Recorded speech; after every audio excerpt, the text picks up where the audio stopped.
All right. Well, good evening, everybody. We're so glad to have you out tonight, and welcome to The Journey, Black Men in Medical Research. It's hosted by Alpha Phi Alpha Fraternity Incorporated and the Black Greek Letter Consortium, also known as the BGLC. I am Brother Arthur Gregg. I serve as the BGLC coordinator for Alpha Phi Alpha Fraternity Incorporated, and we're glad to have you this evening. As we begin, we want to cover a couple of house rules. If we ask that you please keep your microphones muted, and any questions that you have, if you would put them in the chat, we will get to those questions the best we can, depending on our time. We've got some great researchers tonight. Some awesome young men, I call them young men, some awesome young brothers who are going to share their journeys. And so we want to know everything that they have to say, any questions that you have.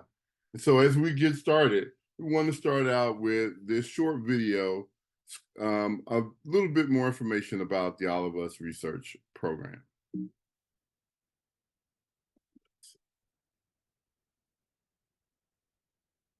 We are one nation, one people. When called upon to give from within, we come together and find that our capacity to help others is limitless. What lies inside all of us is more than data. It's life. It's more than insight and medical research.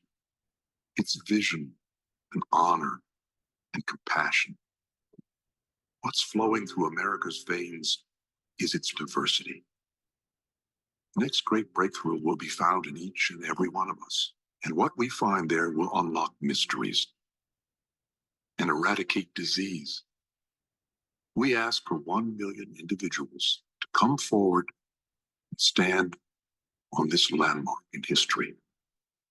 All of us are different, and it's those very differences that will lead to answers for generations to come. Awesome. Great video. So, what is the All of Us Research Program? The All of Us Research Program is a research program led by the National Institutes of Health, or also known as the NIH, to help researchers understand more about why people get sick or stay healthy. The All of Us Research Program is a historic longitudinal effort to gather data from 1 million or more people living in the United States to create a diverse health database that represents us all.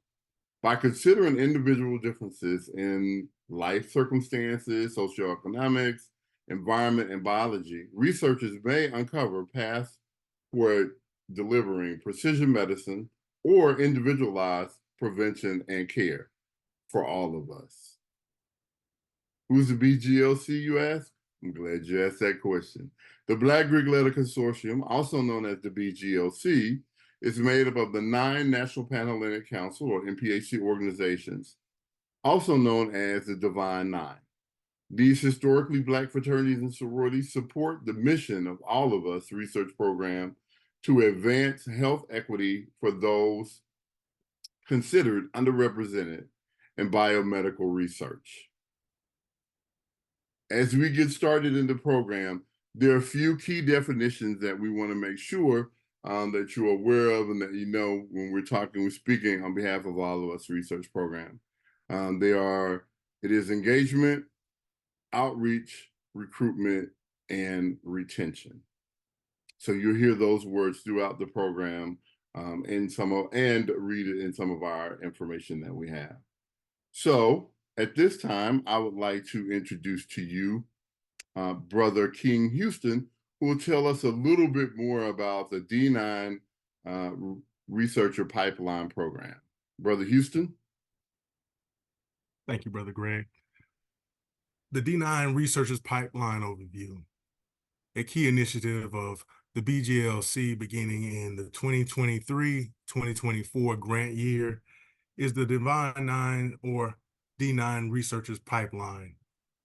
This program provides experienced researchers with the opportunity to work collaboratively with the National Institute of Health of All of Us research program to gain access to and to study extensive health data from diverse populations, especially those underrepresented in biomedical research.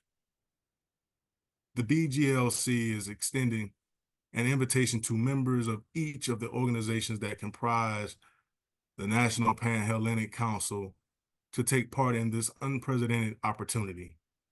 This esteemed group of individuals will be a voice and join the conversation to discuss topics such as the benefits, challenges, and relevancy of minority research and researchers. They will all also have access to the All of Us Research Program data browser and Researcher Workbench, two tools that will provide insight as to how lifestyle, behavior, environment, family health history, and other factors contribute to why people get sick or stay healthy.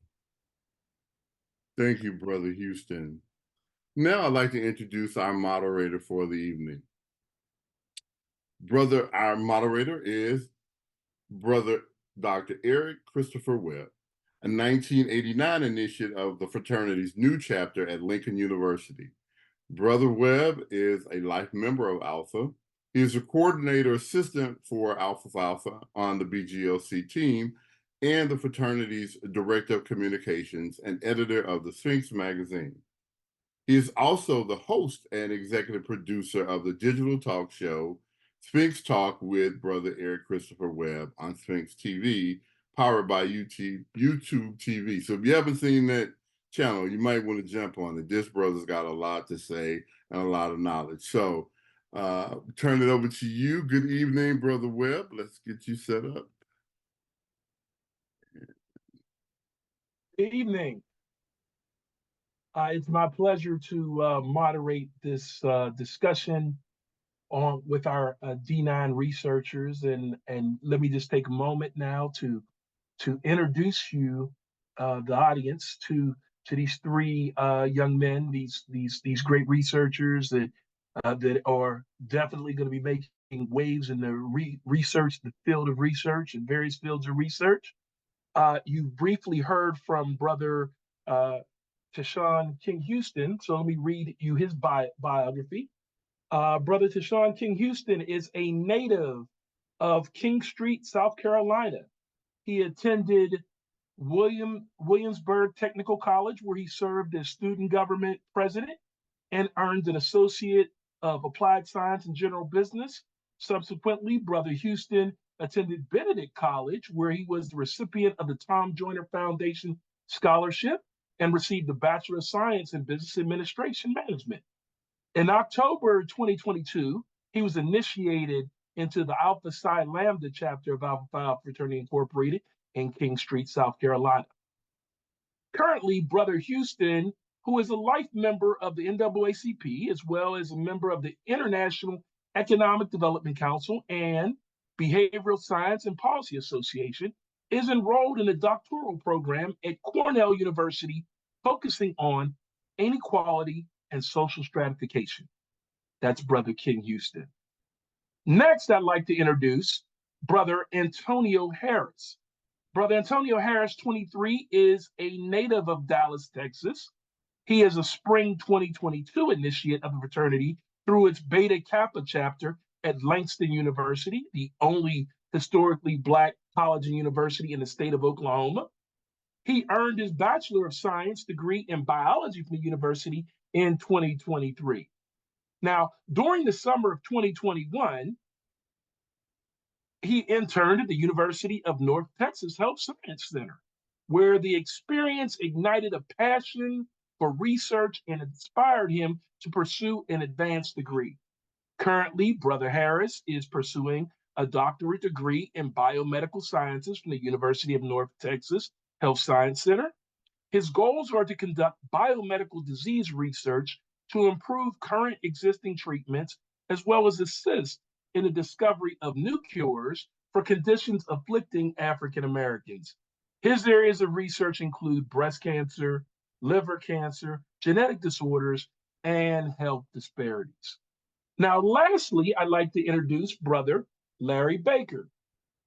Brother Larry Baker is a clinical research coordinator at Texas Tech University Health Science Center.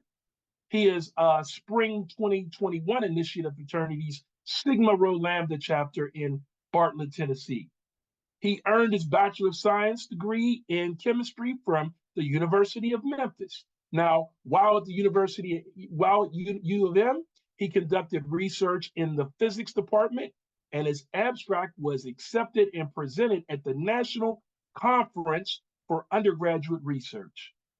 Brother Baker's interest in public health wasn't sparked, however, until he began working in clinical research, particularly research on how health disparities affect the Black community and exploring potential interventions. Now, leveraging his skills, Brother Baker established a research consortium within Memphis, Tennessee.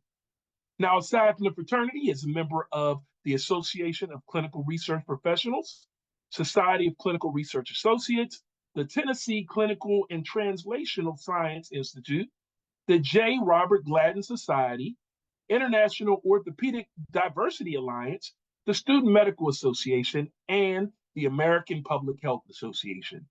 Currently, Brother Baker is working on obtaining his master's in public health from Walden University to strengthen his skills to one day become a physician. So welcome, my D9 researchers. How are you gentlemen today? Good. Thanks for asking. Thanks for the beautiful introduction. Okay, so I want to make sure, first of all you gentlemen have your mics on. You're unmuted. So let's start and let's jump right in. And these questions are for each one of you, and I'll let each one of you take the time to answer at your own pace. Let's go. How has your journey as an African American male influenced or informed your research? Who would like to take that first? I'll start. I'll begin.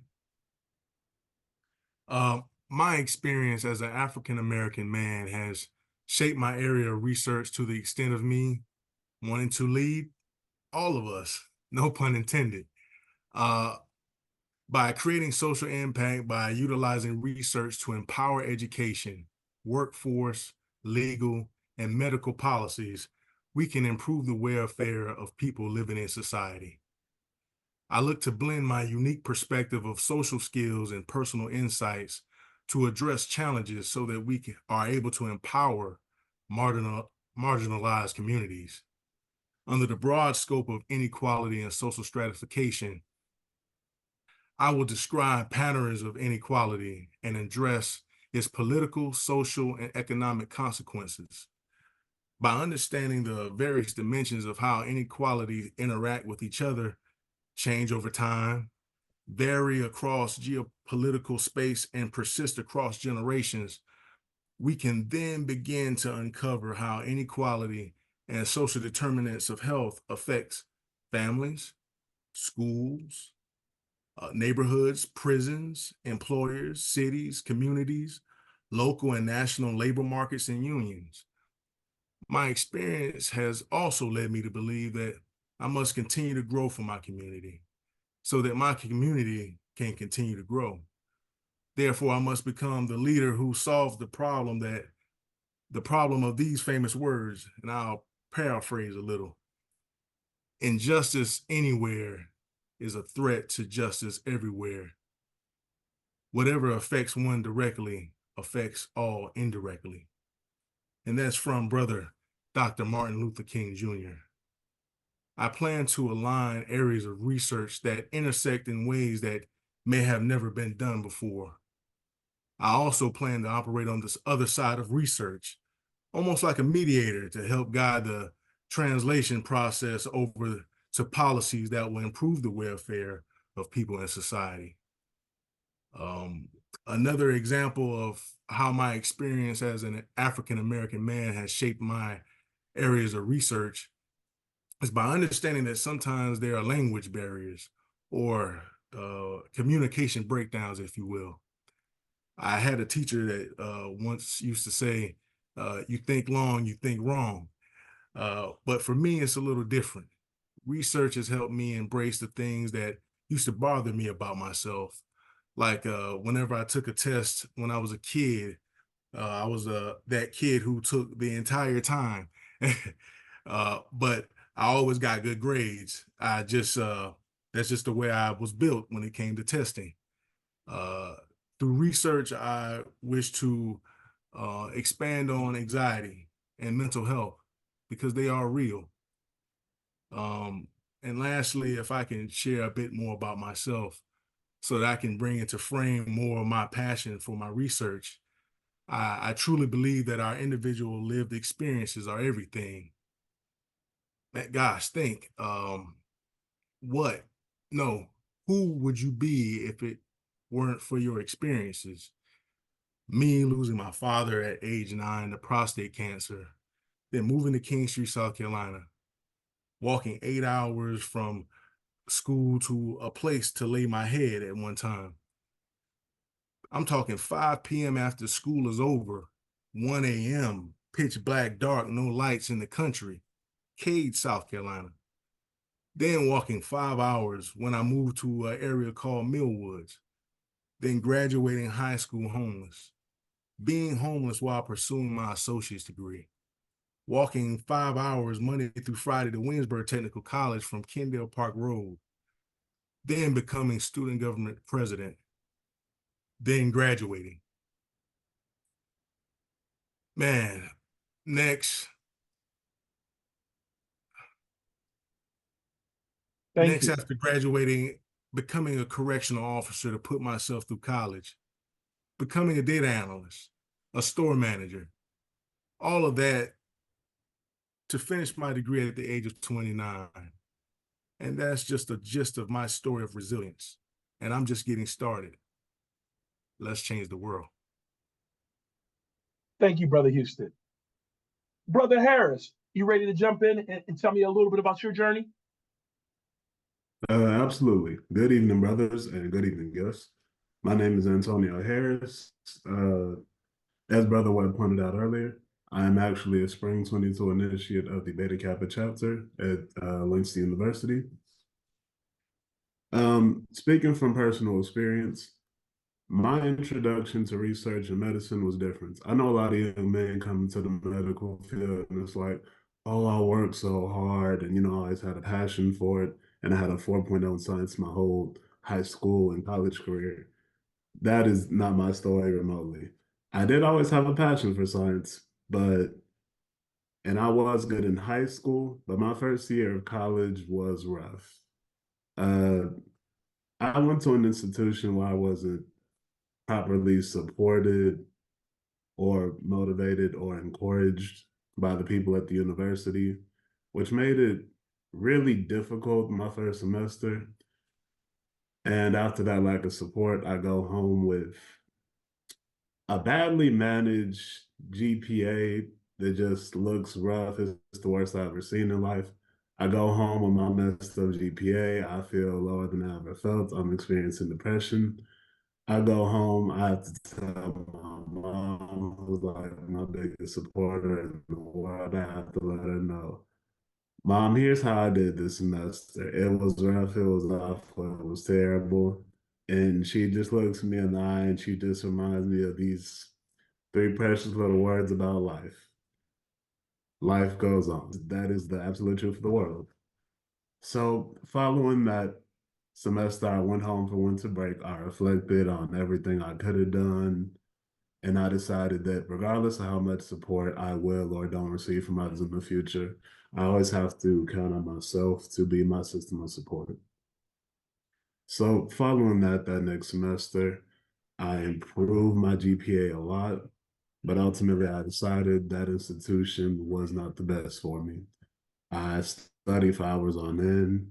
I did whatever I could. I took a different set of courses, but I still made my major biology because I was fascinated by science. And I knew that even if this wasn't the best place for me, I was going to leave with a better GPA before I left this institution. So I left with a GPA of about 2.48. And this is summer.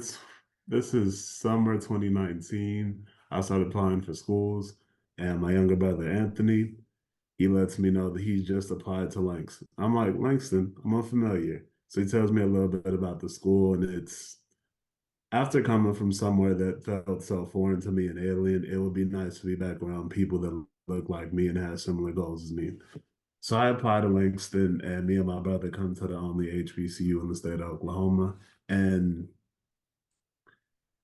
I can't say or truly explain the importance of how much Langston means to me. It wasn't just a place where I got my undergraduate degree. It is where a lot of my confidence and resilience in this world was fundamentally shaped, many by the brothers of the Beta Kappa chapter, but also by various friends as well as my brother who were out there who reminded me this journey in life is rough, but ultimately you don't go through it alone. Everything that you want to achieve in life, you just have to work at it. It's a simple thing, but to be resilient in the face of the obstacles and the adversities is only natural. So, as rough as it was, I made my way to Langston, and it took me 4 years plus my previous year at the other institution before I was able to graduate. But in that time, I was able to make plenty of good friends. I became active in different organizations, including LSEMP, TRIO, the Student Support Services, Alpha Phi Alpha, the NAACP, Chemistry Club, as well as a few others that all helped me really understand just how important it was that someone that looked like myself, a young Black man who was fascinated in research, really go the extra mile to achieve and do my best in these fields. So taking what I learned from my pro fights and my friends and my family and like my whole support system, I graduated in May 2023. And during a previous semester, it was that first year after we were out of the pandemic back in summer 2021. I was coming home from an okay semester after the pandemic, but it was rough all around. And I get the opportunity to do an internship. And I was able to do it at the University of North Texas Health Science Center. And it reignited a lot of my passion for science and research following the pandemic. And it was such a good experience and exposed me to a lot of good people in research and different branches of research and what it means to like really be a biomedical scientist that I decided that when I graduated, I wanted to like take it a step further and pursue a higher degree. In my case, being my PhD or my doctorate of philosophy. I opted to go to the University of North Texas Health Science Center despite personal challenges because I wanted to get my degree from somewhere where I already had good rapport with a mentor that was a Black man like myself that understood the challenges of being a minority both in your field and in the world as it were. And I appreciate that my PI, that's my mentor, is always able to look out for me and support me and go to bat for me like nobody else will at the institution. Because whenever I feel like I've been marginalized or I'm going through personal issues, I can reach out to him and know he's constantly in my corner. The biggest thing that I want to indicate is going to my school was kind of rough because when I made the decision to go here, Texas was debating whether or not to repeal the offices of diversity, equity, and inclusion at the public institutions. And because they did follow through on that, a lot of the public universities, including the one I currently go to, had their offices of diversity, equity, and inclusion, which was terrifying to say the least as a Black man in America, but definitely as a student in Texas. But despite all that, I decided to still come here and risk it because you can't make decisions from a place of fear. You can't let your life be ruled by the fact that things may not work out or that things will be difficult and uncomfortable. You just have to accept the reality that if something is really worth doing, you'll pursue it. And that's what my journey as a Black man in research means. That no matter how many times I have to fall down or get knocked down, I will stand up. And no matter what, I'll just keep going. Thank you so much, Brother Harris. Brother Baker. Hey, good evening, everyone. Thank you. So yeah, so my my experience as a Black male in research has impacted the way how I interact with people. As we know that there is a lack of thereof trust when it comes to research in African Americans. So that's like when I have some Black people that I'm trying to enroll into the study, I make sure that I really go through the consent form and I actually give them, like my card so so if they have any questions, they can call me. If they have any concerns, they can talk about that stuff.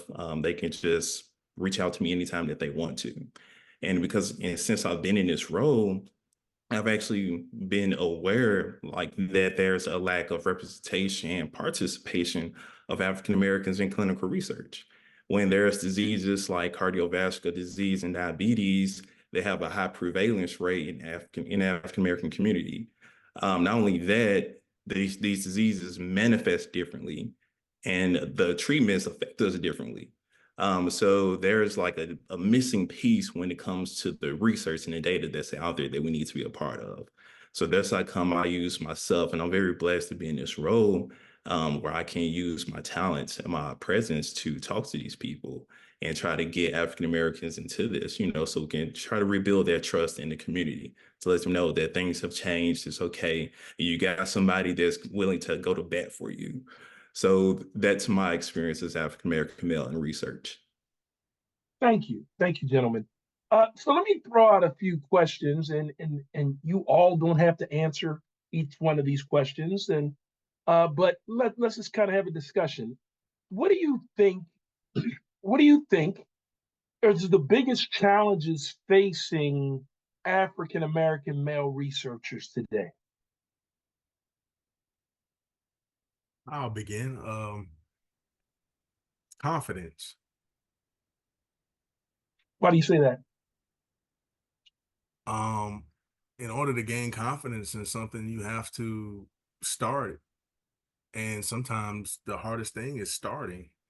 Um, and if you can't start something or there's a constant breakdown, you're not going to be able to gain that confidence that you need.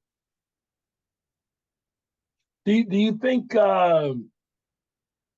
having some level of mentorship would address this? I mean, are there mentoring communities for African American researchers, African American male researchers?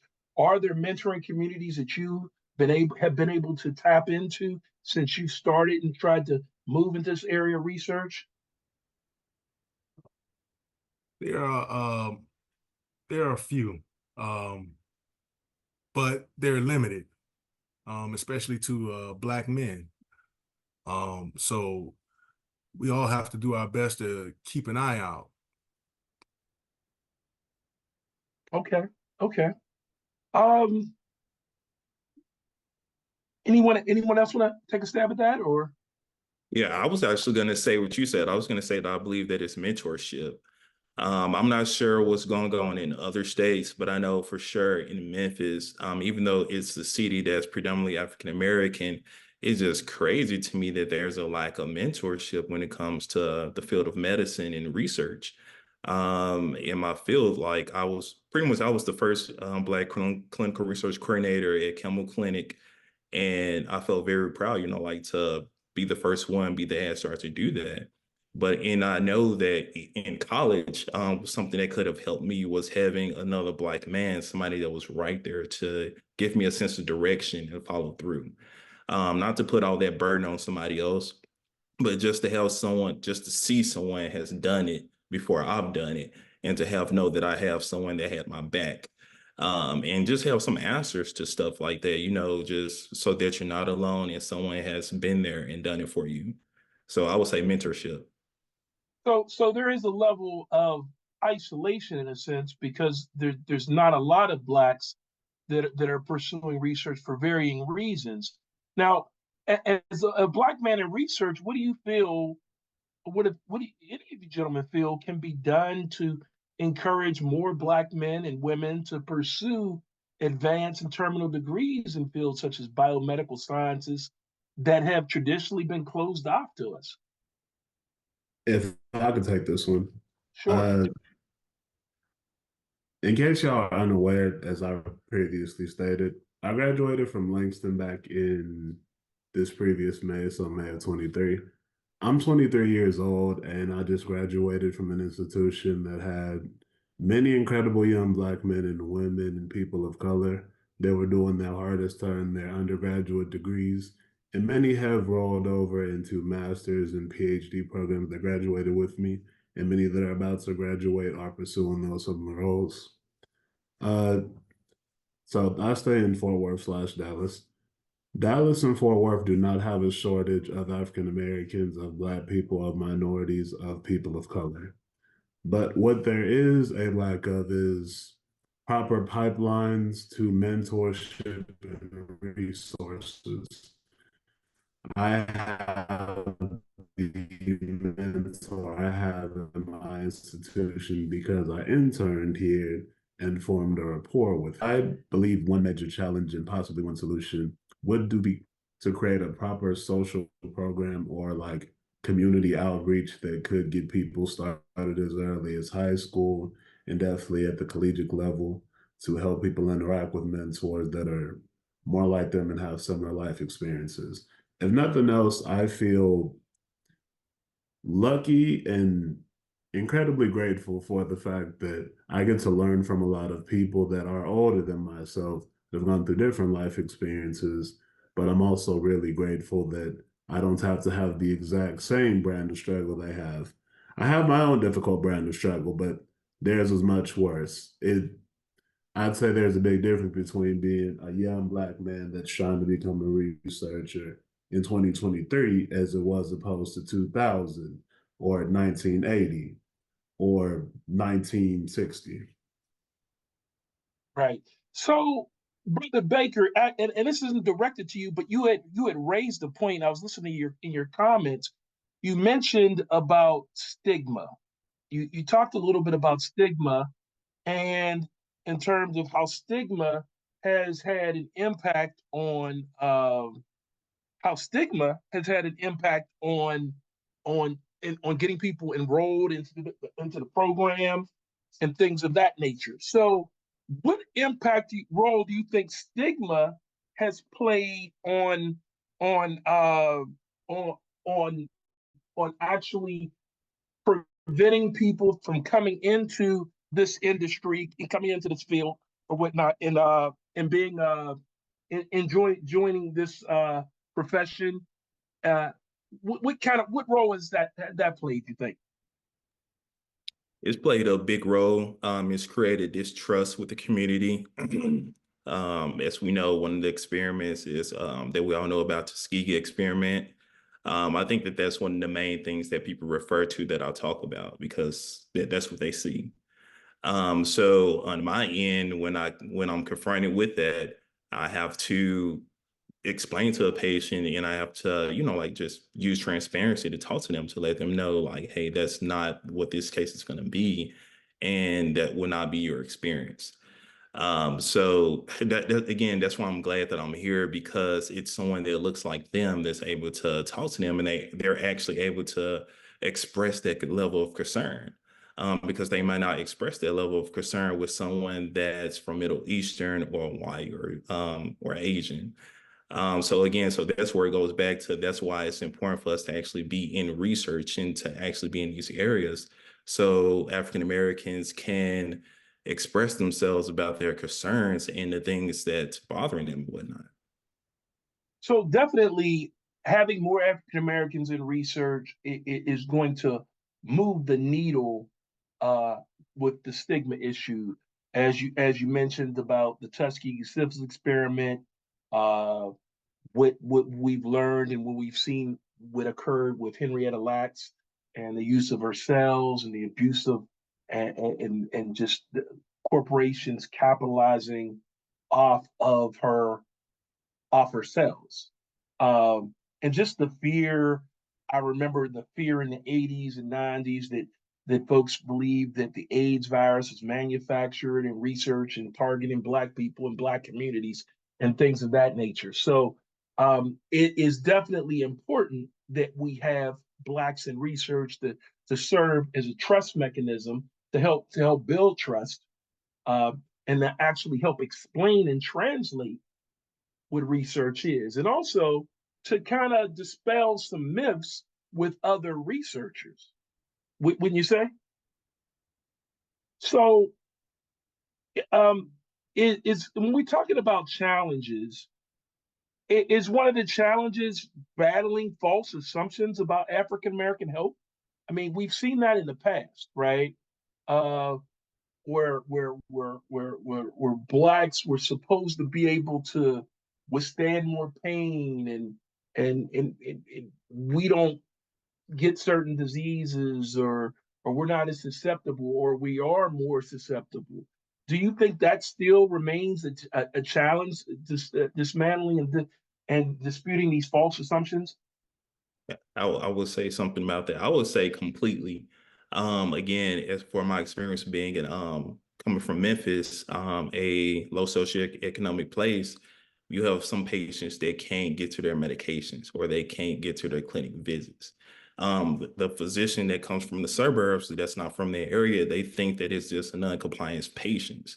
Whereas on my end, I've had my mom that doesn't have insurance or don't have the money or literally don't have a vehicle. So I'm able to advocate and say, like, hey, this patient may not have transportation. Let's call them and see if that's the issue. And very well, that's literally the issue that is. That patient just needs someone to help pick them up so they can come to so they can come pick up the medication so they can continue to be in the study. So So definitely, yep. So definitely, you guys as Black male researchers are definitely serving, um, your defenders, your advocates. You're serving as advocates, your translators. Uh, you're serving in all these multiple roles. Now, let me throw a curveball at you. Now, with all this technology out there now, what impact does or will AI have on your research or your particular brand of research? Will it help or hurt, or will it have any kind of impact at all?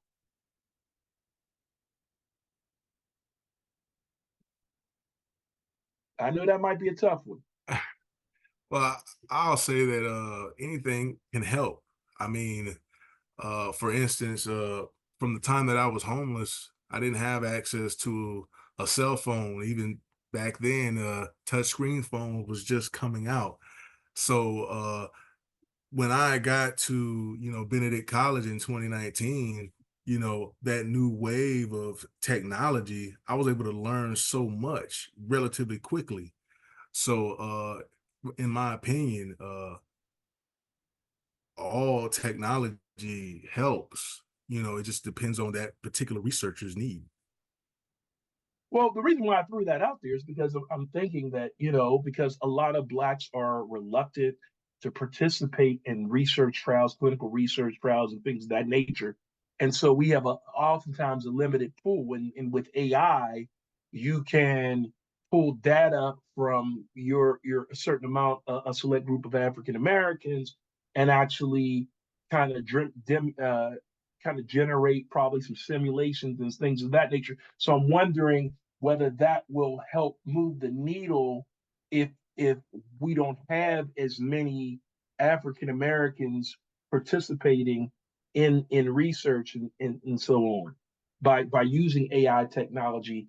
And I was just wondering if any of you guys have come across or read anything as far as how that is impacting medical research, and how that, and had any thoughts in terms of how that impacts your brand of medical research within the African American community.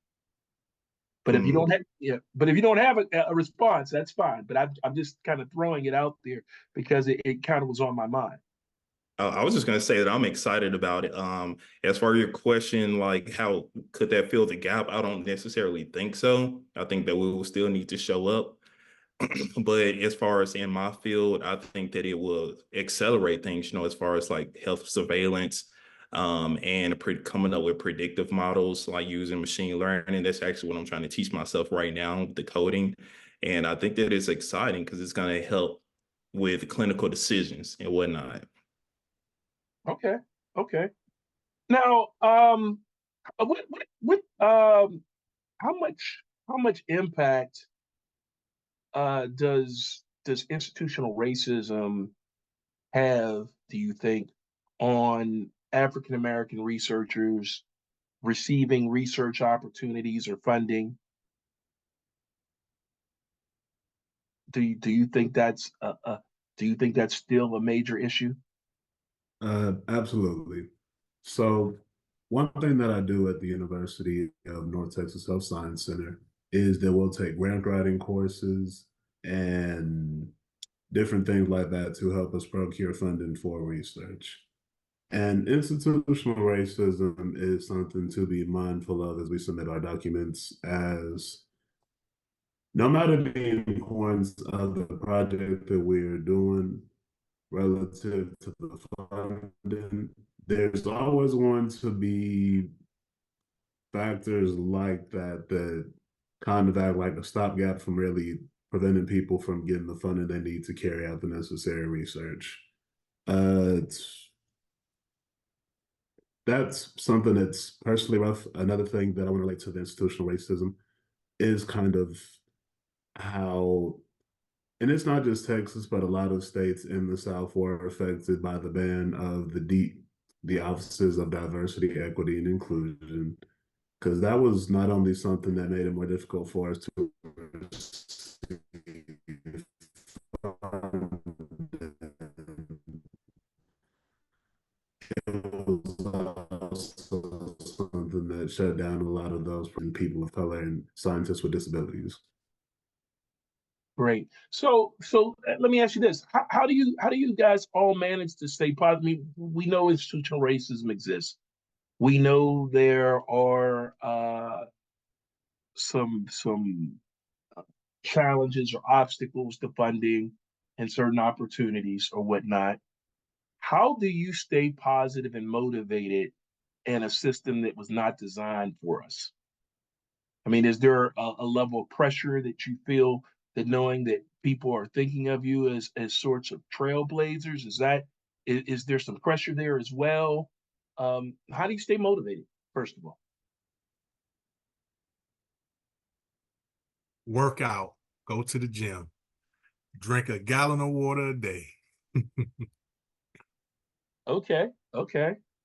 Yeah, and I will say I stay motivated, keeping my eye on the prize, and talking to people, meeting and talking to people like Brother King, and Brother Harris. That keeps me going because it lets me know there's people like out there that's like me and like-minded. So I know you guys have just kind of connected with this pipeline, but has this been a decent support system for you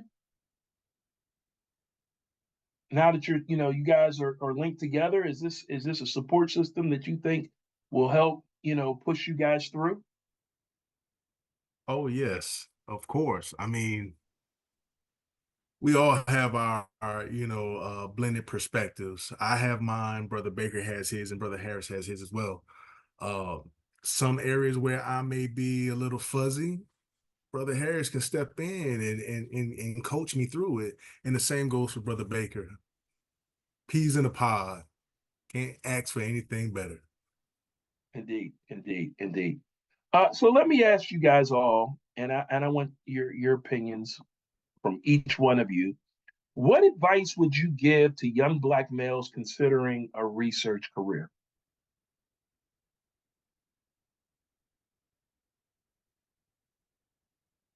Who would like to take that first? I would say don't give up. Don't be afraid of the science. It's another language, but you can learn it. It's not complicated. If you need anything, reach out. There's people that want you here and that's looking for you. So don't give up and reach out. Okay, Brother Houston. I'll make it short. I'll take a phrase from wrestling, WWE Roman Reigns. Show up and win. If you show up, you win. Okay, okay. Brother Harris, what about you? So The year that I graduated, one of my profiles would come back into this program that he started, Ryan Johnson, and the program is called Don't Be Scared. And it was something that he discussed called imposter syndrome, where no matter how hard you're working or no matter how much energy or effort that you're giving to something, no matter how passionate about, it can always feel like you're failing in an area or you're going to struggle and it's going to feel like you're running against the wall every single chance with no success. And if I had to give a piece of advice to people based on how Brother Johnson helped me, I would advise the young Black men to don't fear failure, but embrace it. Be thankful for it. The opportunity to fail gives you an opportunity to learn, but more so, it gives you the opportunity to truly appreciate the victory and success that you'll feel afterwards. Well, let me throw this out at you guys. What impact has Alpha Phi Alpha had on developing you as a leader in research and trying to trailblaze? What impact has Alpha Phi Alpha had on that?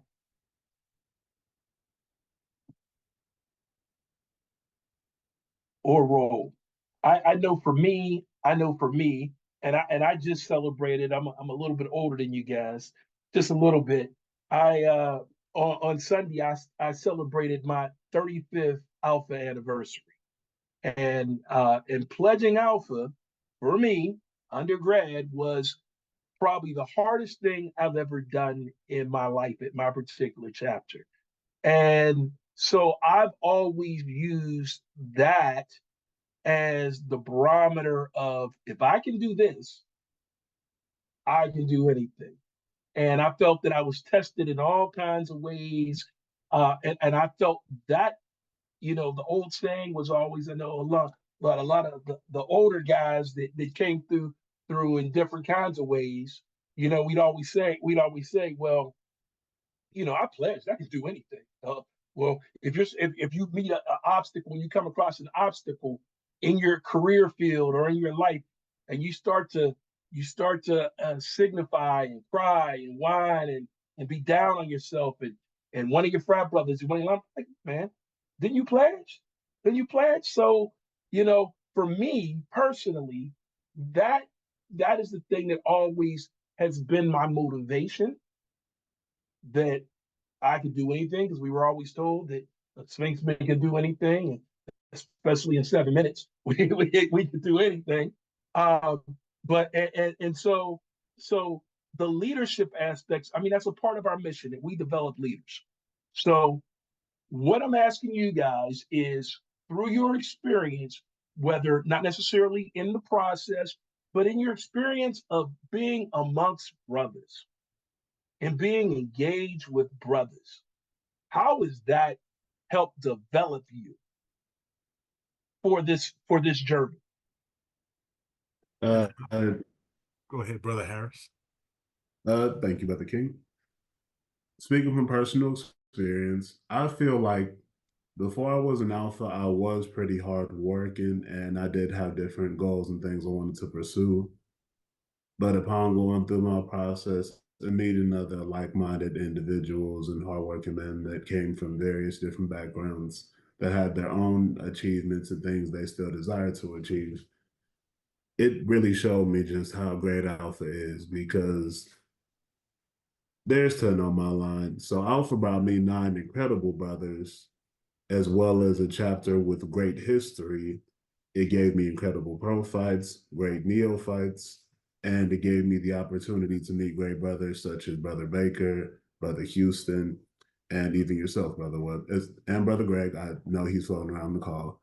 And it gave me the opportunity to meet many like-minded individuals that are not only dedicated, passionate, and hardworking, but constantly striving to help others and achieve more in their various fields. So I would say that if I was doing good in life, Alpha is constantly helping me to know that there is a better level of improvement that I'm always able to seek. And thank you. Anyone else want to add to that? Yeah, I'll say kind of like what you just said, like I think there are so many times when things get hard and I think about my process and I just keep thinking about those long nights and those long days and how it's just like constant on you and how the intensity, just kept going, kept increasing. And I keep thinking back, like, if I did that, I can do this. And I keep thinking back to some of those poems, don't you quit. I'm just like, it kind of hits me like, oh, they make sense, like those poems, they hit you. And you're just like, I can, it's in my head. I can recite them now because I need them more than ever, the test of a man, all this stuff. And it's just like, and it gets me through the next day. And I'm like, I feel good because I did it. And I also think back to our predecessors. I think back to the people before us, our founders. I think about that time, 1906. I think about how they did what they did in that time in the field that they were, and how Henry Arthur Callis became a physician around that time. And just thinking back about the stuff, the obstacles that they encountered, not to minimize my obstacles, but it just made me think like I can do this. If they did that during that time in that environment, I can do this. So don't quit and just keep going. Well, thank you, gentlemen. I am going to wrap up. We've had a few questions that I was able to pull from the chat from our audience, and I hope our audience feels that you were able to get the answers they wanted from you. Um, Again, gentlemen, your voice is essential to our community in addressing, the health challenges of the future. Um, and I do challenge you to look into the AI piece because that's going to help speed up discoveries. And if we don't participate, we're going to be left out of the knowledge that leads to that health. And that's from Brother Narcisse, who is one of our associate surgeon generals for the fraternity. He brought that up. So thank you, Dr. Narcisse. Uh, but at this time, I'd like to close and thank you, gentlemen. Thank you, Brother Houston. Thank you, Brother Baker, and thank you, Brother Harris, for participating. And I think this discussion has definitely inspired some others and encouraged some other folks that are out there that are in your that are prior to where you're at right now, that are considering following in your footsteps. And I'm sure there's going to be a lot more young alphas as well joining in. So thank you so much. Brother Greg, I'll let you take it. Thank you, Brother Webb, and to our amazing researchers, Brother Houston, Brother Baker, and Brother Harris. Our future is bright because of you and the work that you're doing as young men. You are all just amazing. One of the things that we got in the questions is how comfortable you feel sharing your contact information with our guests and speakers. And so what I will do is, how about I put my contact information in the chat, and then I can send everything else, get that information to you and send that out if that'll work for you guys. But I also want to say to you all are I say young, but you are wise in years. Just listening to your stories and knowing your stories and all the things that you have accomplished on your journey. And so we want to again thank you, and I know the world is going to be a better place, and Alpha is going to be a better organization because of you three and many more who are like you, who are guiding us through and taking us to the next level. So I do want to thank you. To our audience who are there. We're not done. We got two quick things we want to do. This is where you can really participate and where we really need your participation. I'm going to share my screen again. And I want you to, we have a survey. We need to get some information from you. And so I need you to pull those phones out, click on this survey, take this real quick survey. We want to know if you're interested in more information about our D9 researcher program, any more additional information we're going to have as soon as you finish this.